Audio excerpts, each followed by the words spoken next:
Imagine this, you're down to your very last $5. No job, empty fridge, phone about to die.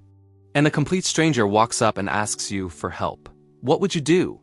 Most of us would walk away. But one man didn't, and what happened next changed his life forever. Stay with me till the end, because this story will remind you why a tiny act of kindness can come back when you need it the most. Let me take you back 8 years. His name was Daniel. 26 years old, living in a small rusty town in Ohio. Daniel had once been the guy with big dreams. Good job at the factory, a little savings account, even talked about opening his own auto shop one day, but then the factory closed. Overnight, hundreds of people were out of work. Daniel was one of them. For months he sent out resumes. Nothing. His savings disappeared, rent, food, gas, helping his mom with her medicine. Soon he was sleeping on a friend's couch, wearing the same 2 shirts, eating 1 meal a day if he was lucky.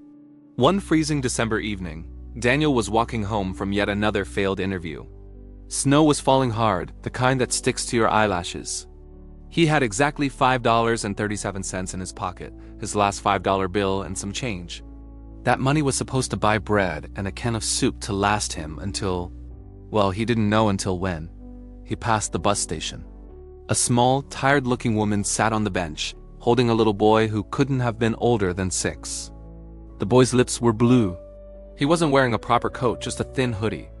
The woman was crying quietly, rocking him, trying to keep him warm with her own body. Daniel kept walking. Then he stopped. Something pulled at his chest.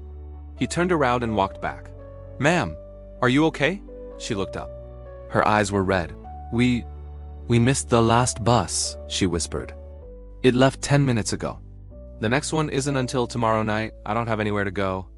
And my baby is so cold." Daniel's heart sank. He looked at the $5 bill in his pocket. That was his dinner, his breakfast. Maybe his lunch tomorrow. But the little boy's teeth were chattering. Without thinking too hard, Daniel pulled out the crumpled bill and pressed it into the woman's hand. "Here. There's a little diner across the street. It's warm inside. Get him something hot to eat and drink, please." The woman stared at the money, then at Daniel. Tears rolled down her cheeks. "Sir, this is all you have, isn't it?" Daniel just smiled, a tired, honest smile. "It's okay. I'll be fine. Just take care of your boy." She tried to give it back, but he closed her fingers around it and walked away before she could argue. That night Daniel went to bed hungry.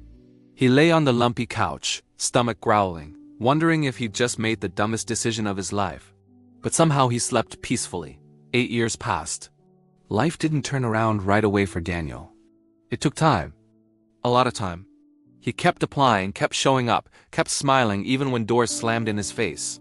Slowly, things got better. He found part-time work fixing cars in a neighbor's garage. Word spread that he was honest and good with his hands. One customer became 5, became 20. Eventually he saved enough to rent a tiny shop of his own. Dan's auto repair, nothing fancy, but it was his.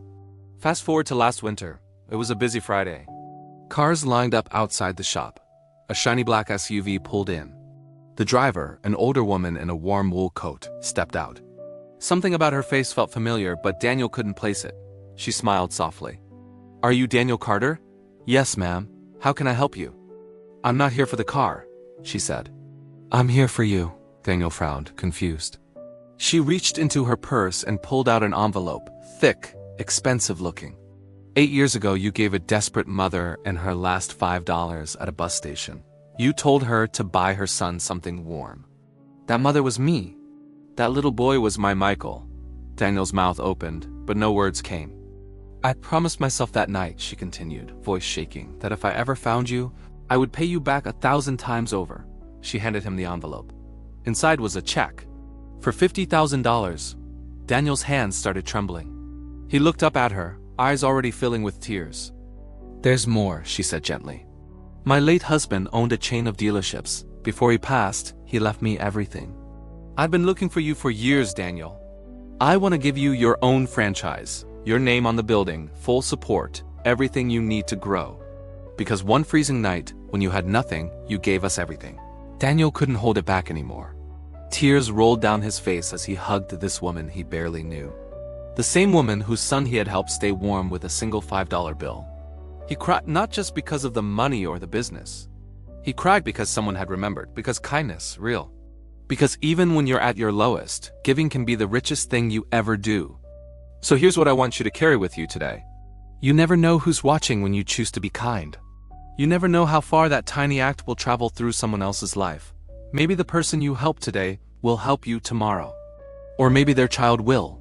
Or maybe the universe itself will find a way to bring it back when you need it most. That $5 didn't just feed a little boy for one night. It planted a seed that grew into a forest of blessings 8 years later. So the next time you're tired, broke, or feel like the world forgot you, look for one small way to be kind anyway. Hold the door. Share your last bite. Give your last dollar, because kindness is never wasted. It always finds its way home, and sometimes it comes back so big, it makes a grown man cry in the middle of his own garage. Thank you for listening to this story. If it touched you, share it with someone who needs to hear it today, and go do one small kind thing before the day is over. You never know. Years from now, someone might be crying happy tears because of you. I'll see you in the next one. Take care.